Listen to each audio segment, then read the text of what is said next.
Il y a 2 semaines, j'ai reçu un mail d'une dame qui m'expliquait qu'elle allait bientôt, mourir et que, elle était très passionnée par ce que je faisais et qu'elle voulait me donner presque 2,3 millions d'euros. T'en as de la chance.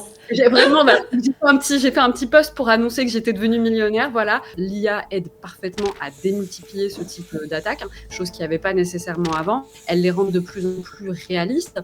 Dans le milieu de la tech, il y a les femmes évidemment qui sont sous-représentées, mais il y a aussi toute cette notion de discrimination à l'âge, puisque une personne plus âgée, façon de parler, est moins malléable, moins ouverte à la formation, elle va surtout pas s'y connaître dans tout ce qui est AI, tech, cybersécurité. Bonjour à tous et bienvenue dans le Mouton à 5 pattes, le podcast où on parle du vrai monde du travail. Pas celui des slides parfaits ou des CV calibrés, non, le vrai. Ici, on met les mains dans le cambouis. On parle de parcours atypiques, de galères qui forgent, de réussites inattendues et de ces moments charnières où tout bascule. Je suis Stéphanie Renier, cofondatrice de Gentis, et j'ai toujours eu un faible pour ceux qui ne rentrent pas dans les cases, parce que moi-même, je ne suis jamais rentrée dans aucune. Ceux qui dérangent un peu, qui osent, qui tombent, mais qui se relèvent toujours avec le sourire, et souvent avec une bonne leçon. Parce qu'au fond, soyons honnêtes, ce sont les moutons à 5 pattes qui changent les règles du jeu.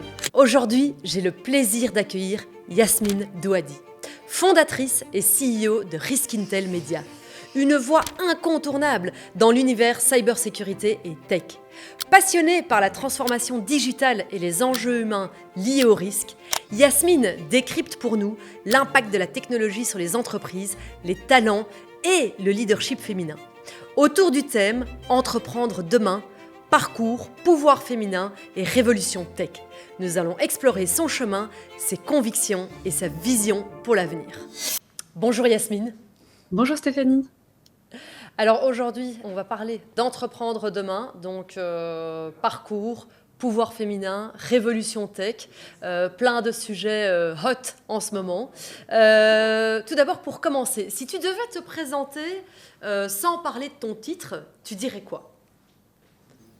Je dirais que je suis une passionnée des questions de cybersécurité, mais c'est une passion qui est arrivée assez récemment au final, puisque moi, si on regarde un peu plus mon parcours, j'ai pas un parcours classique dans la cybersécurité, j'ai pas fait des études d'ingénieur ou des études d'ailleurs proches de ce métier-là. Donc voilà, on va dire une récente passionnée de ce secteur d'activité qui évolue énormément et a un fort lien notamment avec la tech. Génial. Et du coup, alors, cette passion, elle t'est venue comment ? Par hasard. Par hasard, en fait, pour revenir un peu sur mon parcours, moi, j'ai fait des études toujours scientifiques, donc de mathématiques appliquées à l'économie, mais avec vraiment aucun rapport, aucun lien avec les systèmes d'information, l'ingénierie ou les télécommunications. Et en fait, vers ma dernière année d'études, il y a eu des modules de cybersécurité, des modules d'introduction, et c'est là où j'ai découvert finalement tout cet univers, la sécurisation des systèmes d'information.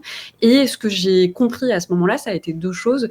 D'une part, que c'était un secteur qui évoluait énormément, parce que forcément, en fait, ça évolue avec les technologies, donc vous avez de nouvelles failles qui apparaissent. Donc voilà, c'est quelque chose qui est en mouvement de façon continue, donc on ne s'ennuie pas. Mais en même temps, c'était un secteur qui restait extrêmement méconnu du grand public, parce qu'on a une image un peu fantasmée, vous savez, de ce que c'est qu'un hacker. Donc déjà, c'est un jeune homme, c'est pas une jeune femme, évidemment. Il est dans la cave de sa maman, quelque part dans le noir, avec une capuche, en train d'écrire et de coder sur un écran. Alors évidemment, la réalité est très loin, bien loin en fait du fantasme qu'on s'en fait. Ça commence fort. Alors du coup, qu'est-ce qui t'a poussé à entreprendre ? Là encore, ça peut en étonner beaucoup, ça a été vraiment un hasard. Parce qu'en réalité, moi, dans l'éducation que j'ai pu avoir, ou même le parcours que j'avais et dans lequel je me voyais, il n'y avait pas du tout la notion d'entrepreneuriat. Je ne viens pas du tout d'une famille d'entrepreneurs, donc c'est pas quelque chose qui m'a été inculqué ou que j'ai pu voir d'ailleurs autour de moi en grandissant. Bien au contraire, moi, on m'a toujours formée, vous savez, à faire des études classiques, rentrer dans une entreprise de façon classique, monter les échelons, travailler, monter les marches un par un, mais à aucun moment, vraiment, il y a eu dans mon parcours ou dans même ce que je projetais, la notion d'entrepreneuriat. Et c'est pour ça que je dis bien qu'en ce qui me concerne, ça a été vraiment un grand hasard, que j'embrasse aujourd'hui, puisque je suis devenue entrepreneuse malgré tout, mais qui faisait pas partie de mes cartes initialement. Donc pour raconter la petite histoire, ça vient un peu par rapport à ce que je vous disais au départ, et ce que je te disais Stéphanie, mais également au public qui nous suit, c'est que je suis tombée dans la cybersécurité par hasard. J'ai commencé à me former sur le tas, je commençais en tant que consultante, et c'est vrai que comme je n'ai pas un background très technique, je trouvais ça ça dommage que tout le monde en parle avec une approche très technique. Parce que voilà, ceux qui sont dans la cyber, on va avoir plusieurs profils. Évidemment, on a des profils techniques, on en a besoin, mais pas que. Et je me suis dit, pour quand même un sujet qui se veut être grand public quelque part, parce que vous rencontrez n'importe quel expert en cybersécurité, il va vous répondre la même chose. On a besoin de sensibiliser tout le monde. Il faut que les Bien sûr. collaborateurs, les end-users, tout le monde doit être conscient de ce risque. Et moi, je répondais, le problème, c'est que dans la façon dont on présente ces risques-là, le terme et les manières dont on en parle sont tellement techniques que finalement, tout de suite, on va rebuter quelque part ces gens-là. Ils ne vont pas se sentir concernés, parce que voilà, on enchaîne des mots techniques. Et je me suis dit, ce que je vais faire, c'est que je vais ouvrir une page LinkedIn. Donc c'est parti de ça. Je vais ouvrir une page LinkedIn et sur cette page LinkedIn, je vais relayer de façon quotidienne finalement des news, des actus autour de la cybersécurité avec une approche un peu transverse. Moi, comme j'ai fait aussi des études de sciences politiques en parallèle de mes études de mathématiques, je me suis dit je vais avoir une approche de la cyber transverse, donc avec des problèmes géopolitiques, intelligence économique, financière, économique, etc. Et c'est comme ça finalement que ça a commencé. C'est via cette page en fait d'actualité que ça a très bien marché, puisqu'en fait je me suis aperçue que on a réussi à créer en fait une communauté autour de cette cybersécurité pour tous, j'ai envie de dire. Et c'est comme ça qu'a débuté l'aventure. Mais c'est génial parce que c'est vrai que souvent pour le grand public, quand on entend le mot cybersécurité, c'est déjà un mot qui fait peur en soi, on va dire. Effectivement, c'est hacker, enfin voilà.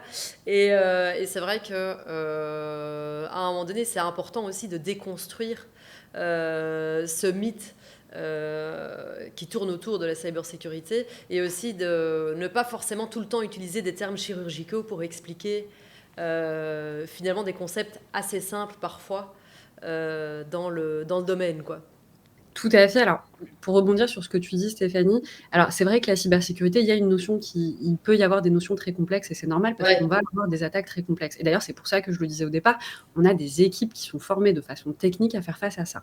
Maintenant, la réalité du terrain, c'est que la première porte d'entrée et de faille, elle est humaine, c'est-à-dire c'est l'erreur en fait des gens qui peuvent avoir face à un mail, un lien ou autre. Et donc finalement, c'est pas si technique que ça. C'est pour ça que c'est important finalement de sensibiliser tout le monde.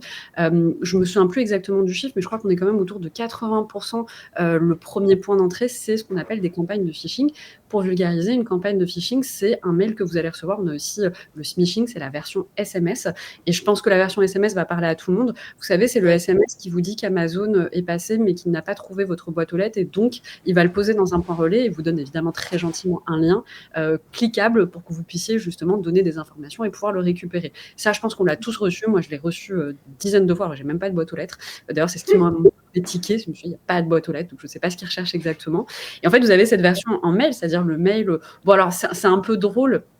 Vous savez, le mail du prince quelque part en Afrique qui a besoin en fait de vous donner toute sa fortune. Alors, on pense que ça, c'est vieux et que ça n'existe plus. Pas du tout. Pas moins d'il y a 2 semaines, j'ai reçu un mail d'une dame qui m'expliquait qu'elle allait bientôt mourir et que elle était très passionnée par ce que je faisais et qu'elle voulait me donner presque 2,3 millions d'euros. T'en as de la chance. J'ai vraiment, j'ai fait un petit post pour annoncer que j'étais devenue millionnaire, voilà, par chance. Mais voilà, c'est ce genre d'attaques finalement qui marchent le plus aujourd'hui, qui sont la première porte d'entrée parce qu'elles sont simples. Les hackers en fait vont les démultiplier, vont faire en fait des campagnes extrêmement importantes en termes de nombre. L'IA aide parfaitement à démultiplier ce type d'attaques, chose qu'il n'y avait pas nécessairement avant. Elle les rend de plus en plus réalistes parce que très souvent on vous demandait de vérifier pour des fautes d'orthographe ou un logo qui est mal placé. C'était souvent des indicateurs pour s'apercevoir que c'était une arnaque. Aujourd'hui, avec l'IA, on sait très bien qu'on a des faux vrais mails qui sont parfaitement réalistes.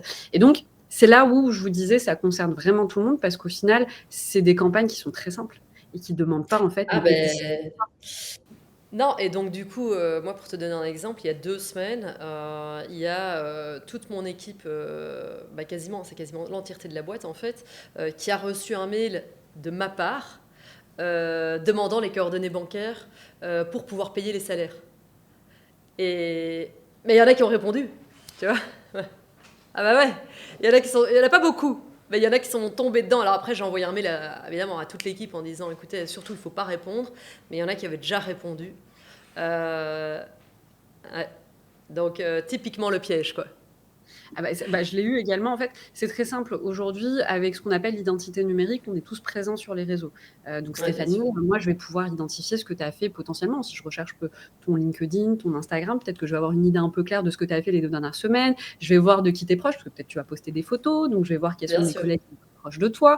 Ces collègues-là, je vais aller regarder aussi ce qu'ils font à côté. Et en fait, en glanant un peu plein d'informations, je peux créer ce qu'on appelle une sorte de fiche assez complète sur toi et sur l'ensemble de ton équipe. Et donc, via ça, jouer sur vos biais cognitifs. Donc, je sais, Stéphanie, que c'est toi la CEO, la patronne. Donc, effectivement, je vais aller demander à quelqu'un de ton équipe, avec sous couvert, en fait, de sentiment d'urgence. Ça, il faut faire très attention. Ah oui, le sentiment d'urgence, ouais. Ce message, ce mail ou cet appel qui vous dit qu'il faut faire ça immédiatement parce que si on attend, eh ben, c'est une catastrophe.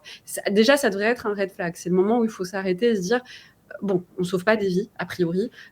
Pourquoi il y a ce sentiment d'urgence? Qu'est-ce qu'on attend vraiment de moi? Et moi, j'ai reçu la même chose, hein, c'est-à-dire que dès que j'ai un membre de mon équipe qui rejoint l'entreprise, bah forcément, il est très content de nous rejoindre, hein, donc il met un post sur LinkedIn, et bah, tout de suite, ça rate pas. La semaine d'après, il y a un mail de ma part qui lui demande un accès à tel document, Drive ou que sais-je. Aïe, Donc, aïe, faut aïe. faire très attention, effectivement. Pour revenir sur le côté entrepreneuriat, puisqu'à la base c'était ça la question sur ce qui t'avait poussé à entreprendre. Alors tu expliques évidemment donc, que tu n'es pas né dedans.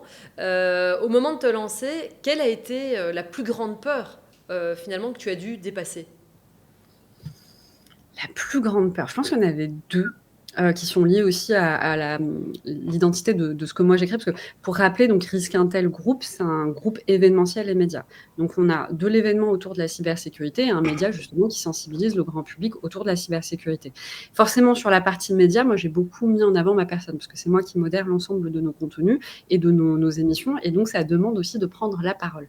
Et moi, c'était quelque chose à laquelle je n'étais pas du tout habituée. Mettre son image comme ça à l'extérieur. Puis je pense, Stéphanie, toi, tu le comprends parfaitement, de Ah, par ce que tu complètement. fais. Mettre son image, donner son avis, c'est pas très simple finalement. C'est pas Non. naturel pour la majorité des personnes. Et donc, ça demande quand même de dépasser parfois des barrières mentales qu'on peut nous-mêmes se poser. Je pense qu'en tant que femme, c'est aussi le cas parce que moi, si je vois les commentaires parfois que je peux avoir qui sont directement liés à mon physique, je suis pas certaine que ce soit les mêmes types de messages qu'on a lorsque c'est un homme. Donc voilà, donc vraiment ce côté-là de se mettre à l'extérieur et puis d'utiliser son image et sa personne, c'est un premier frein, il faut le dépasser. Et d'ailleurs, si on regarde mes premières émissions, et ben, j'étais pas dans la face cam. C'est très simple, je l'avais fait un peu, Ah. je l'avais fait comme Combini, c'est-à-dire je mettais l'expert face à la caméra, moi je me cachais derrière, donc on m'entendait poser des questions, mais on ne me voyait pas. Et en fait, c'est mon entourage qui m'a dit, bah écoute Yasmine, si tu veux monter un média, il faut aussi Te mettre en avant, ah oui, te mettre en avant, c'est-à-dire qu'on bien puisse sûr. rattacher ça à un être humain, parce que malgré tout, on reste des humains et on a besoin de se rattacher à des personnes, hein, des individus. Et donc, on voit au fur et à mesure des interviews, je me rapproche petit à petit. Donc, j'arrive un peu sur la gauche, je m'avance jusqu'à me retrouver un peu face caméra. Donc, je dirais que le premier, ça a été cette partie-là. Et puis, le deuxième, qui est, je pense, le même pour tous les entrepreneurs, c'est la peur de l'échec. Quand on entreprend quelque chose, on est très excité parce qu'on a des nouveaux projets, mais il y aura toujours ce petit truc qui est au-dessus de la tête qui se dit: «D'accord, bah, si ça marche pas, je vais investir du temps, je vais investir, de ma personne, je vais potentiellement aussi investir de l'argent, mais j'ai envie de dire, c'est même pas le pire, mais je vais donner de moi, c'est beaucoup de sacrifices, ça va être des nuits, des matins à 5 heures, du stress, des questions qu'on se pose et j'espère que tout ça n'est pas pour rien et qu'est-ce qui se passe si j'échoue et puis tout le monde va voir que j'échoue et moi je vais savoir que j'ai échoué et ce sentiment un petit peu, voilà, je pense la peur de l'échec, mais je ne pense pas être la seule sur cette peur-là. Je pense que c'est quelque chose d'inhérent pour l'ensemble des entrepreneurs, cette peur de ne pas arriver au bout de ce qu'on veut entreprendre. Bien sûr. Non, non, mais j'en ai connu beaucoup d'ailleurs aussi qui avaient exactement la même peur. Et d'ailleurs, bon, alors j'ai pas les statistiques, mais je fais une parenthèse. Je pense que c'est aussi pour ça qu'il y en a tellement qui ne se lancent pas. C'est par peur de l'échec. Beaucoup, enfin moi j'ai dans mon entourage des personnes qui au final ne se sont jamais lancées dans l'entrepreneuriat à cause de cette peur, quoi. Ça c'est sûr. Juste pour revenir sur ce que tu dis, Stéphanie, moi je regardais une interview il n'y a pas longtemps de Juan Jensen, donc le CEO de Nvidia. Et à un moment donné, il y a le journaliste qui lui pose la question, qui lui demande, bon, bah, parce que c'est Nvidia quand même, hein, il lui dit, bon, si c'était à refaire, est-ce que vous le referiez? Et le monsieur qui répond non. Non, si je savais toutes les problématiques que j'aurais à créer une structure comme celle-ci, je pense que revenant en arrière, je ne le ferais pas. Et c'est vrai que moi, je me suis posée, je me suis dit, l'une des choses que les entrepreneurs ne savent pas, c'est à quel point ça va être difficile. On n'imagine pas, on imagine plein de choses, hein, la peur, le travail, l'échec, mais on n'imagine pas le nombre de problèmes qu'on va avoir sur le chemin. Et ça, à mon avis, je pense que si on le savait, il y a beaucoup qui ne prendraient pas ce chemin-là, à mon avis. Et quelque part, heureusement qu'on le sait pas, tu vois. C'est ce que je me suis dit. Parce que Heureux sont les ignorants, parce qu'une fois qu'après on est dedans, on peut plus revenir en arrière. Donc on avance, on non, avance. C'est vrai que c'est c'est pas trop simple. long. Il y a son lot de difficultés. Imaginez recruter en quelques secondes. Vous entrez votre besoin et Weegly vous trouve les bons profils instantanément. C'est ce qu'on appelle le prompt to hire. Moins de clics, plus de matching. Essayez sur weegly.io, wiggli.io. Alors du coup, puisque tu as quand même mentionné quelques fois depuis le début de l'épisode la question du genre, que penses-tu de l'évolution de l'entrepreneuriat féminin de manière générale? Alors, je pense qu'on est encore très sous-représenté. Moi, je vais prendre le cas, sans rentrer même dans l'entrepreneuriat, mais je dirais les métiers un peu dans la tech, en fait, de façon plus générale. Oh. En cybersécurité, je crois qu'on est à 11% de femmes représentées, donc ça reste quand même très, très, très peu. On est très loin d'avoir l'égalité exacte de représentation. Et dans l'entrepreneuriat, c'est vrai que on n'est pas très, très présente. À mon avis, c'est en train de changer de plus en plus parce que je vois des jeunes femmes de plus en plus finalement entreprendre, prendre la parole, prendre des positions de responsabilité, mais on est loin encore de pouvoir dire que c'est quelque chose qui est équitablement mis en place. Oui, après se pose toujours la question de est-ce que ça doit être totalement équitable? Parce que moi, dans l'ensemble de mes copines, de nouveau, si je prends juste cette partie-là, cette représentation-là, il n'y a personne qui veut travailler dans la tech, il n'y a personne qui est intéressé par la tech. Donc du coup, je finis par me poser aussi la question de est-ce que on doit être à un moment donné également représenté dans le sens où je pense qu'il y a certains métiers comme la boucherie, l'armée, où de toute façon, j'ai l'impression que par définition, il y aura toujours moins de femmes que d'hommes qui seront intéressées déjà authentiquement par ce genre de domaine. Alors, je te rejoins tout à fait, Stéphanie, sur ça. Il y a d'ailleurs des métiers où les femmes sont plus représentées que les hommes, hein. Oui. Donc, je suis entièrement d'accord avec toi sur le fait que là où quand même les femmes ont combattu pour avoir des droits, c'est le droit de choisir. Et donc, notamment, choisir d'aller dans la tech si on ne veut pas y aller. Donc ça, je l'entends parfaitement et je suis pour que chacun puisse choisir son secteur d'activité dans lequel il se sent bien et qu'il évolue. Et ça peut effectivement ne pas être la tech, ça peut ne pas être la cybersécurité. Là où je pense qu'il y aura quand même néanmoins un point d'intention, c'est parmi celles qui sont présentes. Quand on a des discours de celles qui sont présentes, notamment moi j'ai vu en cybersécurité, qui se disent qu'elles se reçoivent des commentaires peut-être un petit peu désobligeants sur leur lieu de travail, qu'elles ne se sentent pas légitimes de prendre la parole parce qu'à 2 ou 3 reprises, on les a entre guillemets remises un petit peu à leur place en leur faisant comprendre en fait qu'elles n'avaient pas la légitimité de prendre la parole. Là, pour moi, il y a un souci. C'est-à-dire que parmi celles qui ont fait le choix de prendre ce chemin-là, il faut aujourd'hui qu'elles se sentent à l'aise de pouvoir évoluer dans ces écosystèmes-là parce qu'elles sont aussi légitimes que le sexe opposé. En revanche, tout à fait d'accord sur le fait que si certaines femmes ne veulent pas faire ces métiers-là, on s'est quand même battu longtemps pour avoir le choix de faire ce qu'on veut et notamment potentiellement de ne pas faire ça. Mais écoute, vachement intéressant ce que tu dis parce que tout d'abord sur la notion de choix, je pense que là où il y a un gros travail à faire, c'est dans l'enseignement en fait, dès le plus jeune âge, de donner accès, dans l'éducation aussi évidemment des parents, mais de donner accès à tous les domaines pour qu'ensuite il y ait ce libre arbitre de se dire, moi je vais travailler dans tel secteur ou tel secteur, mais au moins j'ai eu une vision globale de tous les secteurs et en mon âme et conscience, je vais choisir ce secteur-là. Donc c'est déjà d'avoir accès à la connaissance. Et dans la deuxième partie de ce que tu disais, c'est vrai que moi, il n'y a pas longtemps, j'étais je donnais une formation justement sur le recrutement. Ça, c'est mon domaine dans la tech, avec toute une série d'entreprises qui nous disaient mais on veut attirer, on veut des femmes, on doit absolument avoir ces quotas de diversité, d'égalité. Et là, je leur ai dit à un moment donné, il faut arrêter. Parce que si c'est juste pour atteindre un quota et si c'est juste parce qu'il faut, on va pas y arriver, quoi. Il faut évaluer les compétences, et il faut donner la place à ces femmes dans la tech qu'elles méritent et les valoriser à leur juste compétence, mais de viser l'égalité parfaite parce qu'il faut la viser, je Je suis pense que pour d'accord. moi, c'est pas une bonne approche. C'est l'équité plutôt. C'est ça, et puis prenons déjà soin des femmes qui sont présentes aujourd'hui et qui, pour certaines, Exact. parfois, voilà, ne se sentent pas très très à l'aise de pouvoir en fait évoluer aisément dans leur milieu parce que, voilà, comme je disais, commentaires désobligeants, comportements déplacés. Donc déjà, prenons soin de celles qui sont présentes pour ne pas les perdre. Parce qu'en fait, on peut en attirer et puis les perdre dans le chemin, et finalement, ça ne sert à rien. Et je reviens sur ton premier point par rapport à l'éducation. Moi, je vais prêcher pour ma paroisse, forcément, la cybersécurité. C'est quelque chose que je dis assez souvent. L'une des raisons pour laquelle, moi, c'est ce que je crois, hein, parce que on a un problème de représentation des femmes dans la cybersécurité. Comme je disais, il n'y en a que 11%.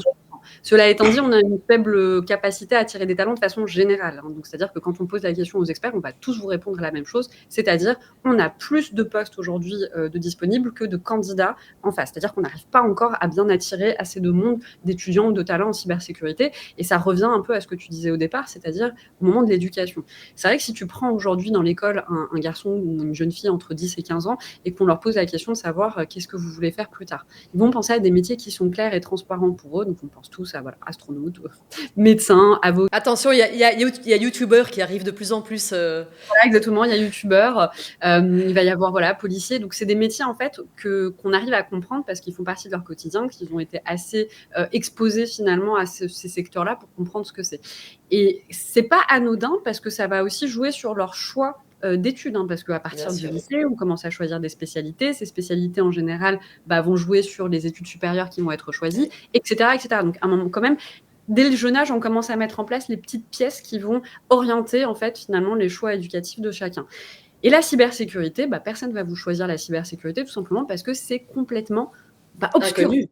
C'est obscur, ça ne veut rien dire. Qu'est-ce que c'est que la cybersécurité, à part le gars qu'on voit effectivement, presque d'ailleurs, quand on voit les films, on voit des gens dont le talent est inné. Il n'y a pas de travail derrière. C'est des gars, ils avaient 9 ans, ils savaient comment hacker la CIA. Ce qui est faux. Et donc, je pense qu'effectivement, pour la cybersécurité, si on veut attirer et des femmes, mais des talents de façon beaucoup plus générale, il va falloir commencer à aller dans les écoles et à expliquer ce que c'est que la cyber. Parce que finalement, la cyber, je vous parle depuis tout à l'heure des profils techniques, mais c'est aussi des juristes, parce qu'aujourd'hui, avec le RGPD, on va avoir des profils liés au droit. C'est aussi des communicants, parce qu'on a besoin de faire de la communication de gestion de crise pendant une attaque. Je peux vous dire, c'est pas la même communication que celle qu'on peut faire pour vendre des produits. Donc là, on a aussi besoin de gens formés à communiquer dans une situation de crise d'une cyberattaque.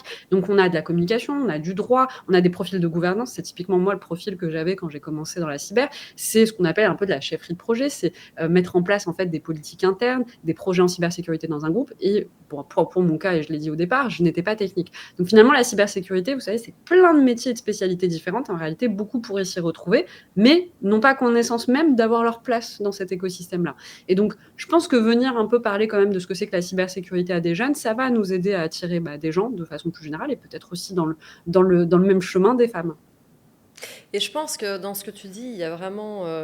il y a aussi une notion d'un côté, diriger une entreprise, mais de l'autre côté, d'influencer l'entièreté d'une société de manière générale, justement avec ta boîte aussi, en allant décortiquer, en allant expliquer toutes les notions de la cybersécurité. Donc, pour moi, tu as un peu... tu vas me répondre évidemment après, mais il y a vraiment une notion de diriger et aussi d'influencer. Comment tu vois les deux évoluer ensemble ? Alors c'est vrai que nous, chez Risque Intelmédia, on a une mission sociale quelque part, parce que initialement, et c'est d'ailleurs toujours le cas, c'est cette idée on a envie que la cybersécurité devienne un sujet de société. Donc on a envie de sensibiliser le plus grand nombre, c'est un sujet dont tout le monde doit parler. Et quand on a commencé le média, notamment, nous, on est un média à la base, on est toujours d'ailleurs, on est un média B2B, donc notre objectif, c'était de créer du contenu pour des gens qui rentrent dans la cybersécurité. Sauf que quand on a commencé à regarder les chiffres, et notamment récemment, on atteint des 30 millions de vues par an. Il n'y a pas 30 millions d'experts en cybersécurité. Et là, nous, on s'est dit, OK, on a une petite réussite là, parce que ce qui est en train de se passer, c'est qu'on a les experts en cybersécurité, mais on est en train d'aller au-delà de ce périmètre-là. On est en train de parler à des gens qui n'ont rien à voir avec la cybersécurité et qui commencent à se poser des questions. Et pour nous, c'est quelque part une réussite et on continue dans ce sens-là. Donc effectivement, nous, on a un objectif assez clair vis-à-vis, on va dire, des citoyens dans son intégralité. Et après, le côté chef d'entreprise, je pense que tous les chefs d'entreprise t'ont dit et te diront la même chose, t'es tout. T'es psychologue, plombier, comptable, t'es absolument tout. T'as toutes les casquettes. Voilà, tu as toutes les casquettes et effectivement, tu as un peu le dernier rempart. J'en parlais avec mon associé il n'y a pas longtemps, parce que du coup, on est deux à avoir confondé le groupe. Et mon associé me disait, c'est vrai que le chef d'entreprise, bah, c'est le dernier rempart. Si le problème arrive à ton bureau, c'est que bah, personne n'a réussi à répondre à la problématique et que tu es la dernière personne un peu debout dans l'histoire et il va falloir trouver une solution parce que derrière toi, il n'y a personne. En fait, donc, si ce n'est pas toi qui résous le problème, en fait, le problème persistera. Et donc, c'est vrai que ça demande aussi, je dirais, d'avoir beaucoup de recul, beaucoup de sang-froid et une grande gestion du stress parce que forcément, tout le monde vient vous voir pour résoudre les problèmes de tout le monde. C'est vrai, c'est vrai. Mais finalement, comme tu dis, il y a, parce que tu expliquais donc au début qu'il y a aussi toute cette notion un peu sociétale, sociale derrière. Et c'est là où on voit aussi que l'influence, c'est pas seulement l'influenceur qui est en train de vendre, ou l'influenceuse qui est en train de vendre des produits de beauté ou des voyages, mais il y a aussi une notion d'influence très positive quand il s'agit, comme tu dis, d'avoir une visibilité avec 30 millions de personnes. Tu sais que tu peux avoir un impact auprès des gens, quoi. Je pense que ça, ce que tu viens de mettre en avant, c'est assez intéressant. C'est une discussion également qu'on a déjà eue en interne. C'est le mot même influence. En fait, à la base, influence vient d'un terme qu'on utilise surtout aux États-Unis, parce que souvent, ça commence chez eux, ça arrive chez nous. Et tu avais ce influencer. Et en fait, le influencer aux États-Unis, ou en tout cas dans la langue anglo-saxonne, est positif. C'est quelqu'un qui va venir amener des idées, des changements, qui va en fait élever le débat, créer en fait de l'esprit critique quelque part. Ça ne veut pas dire que vous allez être d'accord avec lui ou pas, mais il va créer un débat en fait dans la société. Et après, on choisit un petit peu son bord ou son point de vue. La notion d'influence en français est très mal connotée. Elle est vue comme chose. Voilà, l'influence, c'est quand on vient manipuler. Voilà, il y a cette notion de manipulation derrière. On va venir manipuler les individus pour les amener à faire un choix plus qu'un autre qui va dans notre intérêt.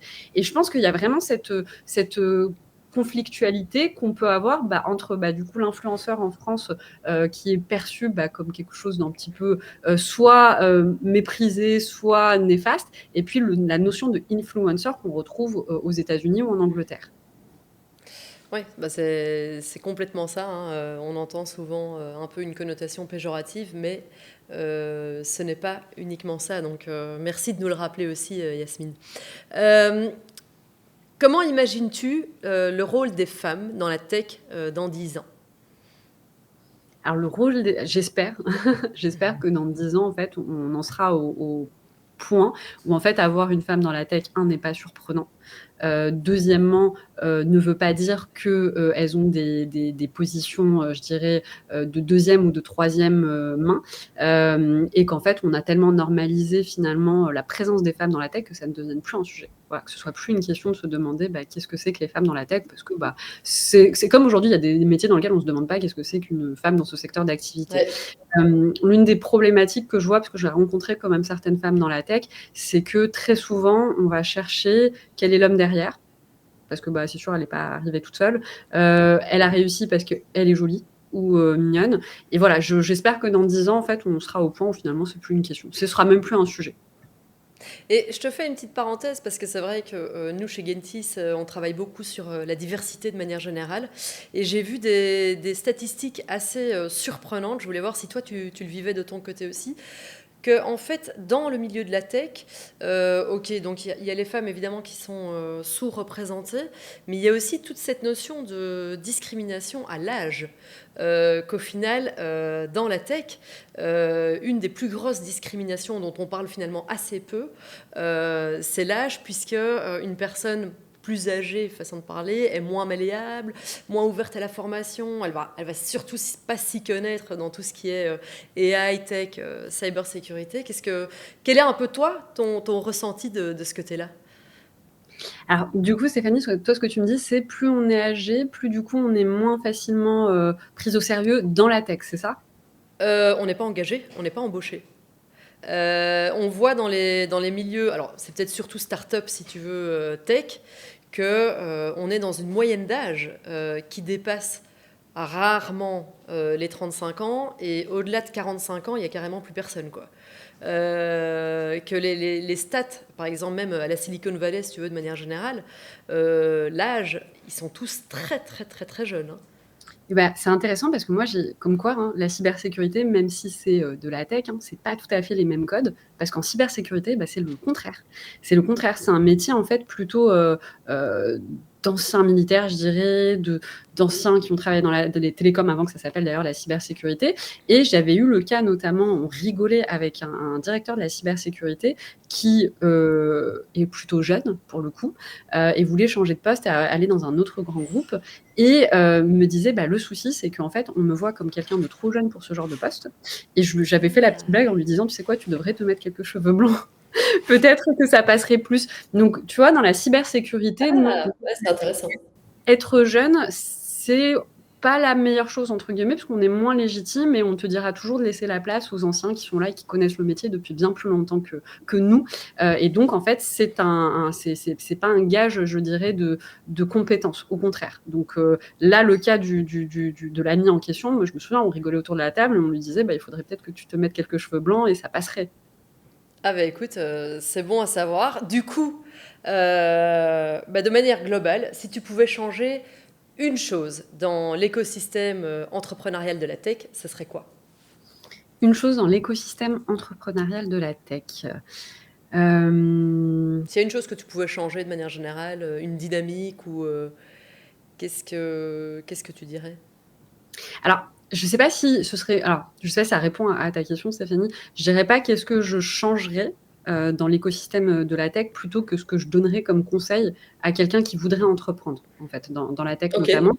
Et ça reprendrait bah, un petit peu ce que je te disais au départ, c'est en tant qu'être humain, on a beaucoup cette mauvaise compréhension des choses où on se dit on a besoin que quelque chose soit parfait avant de le lancer. Et ça crée en fait une première barrière, en fait, même dans la prise de parole, dans l'entrepreneuriat, dans le fait de mettre en place des actions. Et donc, moi, je dirais, lancez-vous, même si le projet, même si le produit, même si l'idée n'est pas complètement aboutie, parce qu'en fait, dans l'entrepreneuriat, les choses évoluent tellement qu'en réalité, même si vous avez l'impression que votre produit est fini, il n'est pas fini. Vous allez découvrir au moment de le mettre en Ça, vente c'est qu'il y sûr. a 50 millions de choses qui vont changer. Moi, je répète, hein, j'étais au début une page LinkedIn. Aujourd'hui, on a un groupe média avec propriétaire de 2 événements, d'un média et d'une agence de communication et de marketing. C'est C'est incroyable. très loin de la page LinkedIn initialement envoyée. Hein. Et donc, je l'ai vu avec plein d'entrepreneurs entre l'idée initiale et ce que devient la société 10 ans plus tard. Parfois, il y a des écarts immenses. Donc, n'attendez pas d'avoir un truc parfait parce qu'en réalité, il va changer. Voilà, vous allez avoir des retours du marché et ça va évoluer. Donc, je dirais plutôt arrêtez de vous auto-censurer. On est notre premier ennemi finalement. Ce serait peut-être plutôt alors une notion d'audace, quoi. C'est ça. Être plus audacieux, Moi, peut-être. j'aime beaucoup Stéphanie. Ayez de l'audace. Oui. Alors, on arrive tout doucement à la fin de cet épisode, Yasmine. Quelle phrase, conviction, te guide au quotidien? Rien n'est simple. Voilà, moi je dis toujours rien n'est facile et en général quand quelque chose en vaut la peine, c'est souvent très difficile. Donc c'est peut-être un bon indicateur qu'il faut continuer. Bien sûr. Et si tu devais donner un conseil à la toi d'il y a 10 ans, ce serait quoi? Bah, en fait, je reprends ton conseil parce qu'il est très bon, c'est avoir de l'audace en fait. Parce que je me dis, il y a beaucoup de choses que je me suis limitée à faire par cette peur de l'image qu'on renvoie. Il y a plein de choses que je n'ai pas faites quand j'aurais peut-être dû les faire, peut-être un peu plus jeune. Moi, l'entrepreneuriat, je l'ai commencé à 27 ans. Et je me dis très souvent, mais si j'avais eu l'audace de faire ça à 21, 22, 23, où je serais aujourd'hui. Donc ça, c'est un petit regret, mais bon, c'est pas vraiment un regret. Mais je pense que c'est ça, c'est vraiment d'avoir de l'audace. Et du coup, je me l'applique aujourd'hui. C'est-à-dire que quand parfois je suis gênée ou je m'auto-censure sur des choses, je me dis attention, Yasmine, c'est ce que tu as fait il y a 10 ans. Il faudrait pas que dans 10 ans, tu regrettes de ne pas avoir commencé quelque chose par peur du regard, par peur de ce que les gens pensent, par peur de ce qui pourrait se passer. Voilà. Donc, je reprends ta phrase, je pense que je vais me la garder, c'est l'audace. Je n'avais pas identifié ça comme ça. Je t'en prie. L'audace. Voilà. C'est cadeau. Merci beaucoup Yasmine pour cette conversation aussi puissante qu'authentique. Ce que je retiens, donc on aura parlé d'audace, mais aussi de cybersécurité, que c'est pas aussi difficile à comprendre qu'il ne le semble, de vision, de ce pouvoir féminin aussi qui peut transformer la tech de l'intérieur. Je voulais encore te remercier, te souhaiter une excellente continuation.